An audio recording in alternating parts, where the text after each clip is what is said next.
magandang hapon po sa inyong lahat mga kaibigan kapatid. Umuulan na naman dito sa amin sa San Nicolas, Ilocos Norte.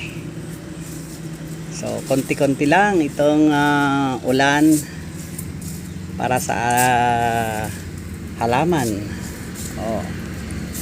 Tignan ninyo mga kaibigan kapatid, may ulap, makapal na ulap. Siguro talagang pigsaan natin agtudo man itatan nga malmalem kakapsat kinigayaan. So bisitaan tayo dagitay mulmula nga halaman na mabalinan nga itrim. Aya, mabalbalinan ayan ay. Agugot namanan dagitay halaman.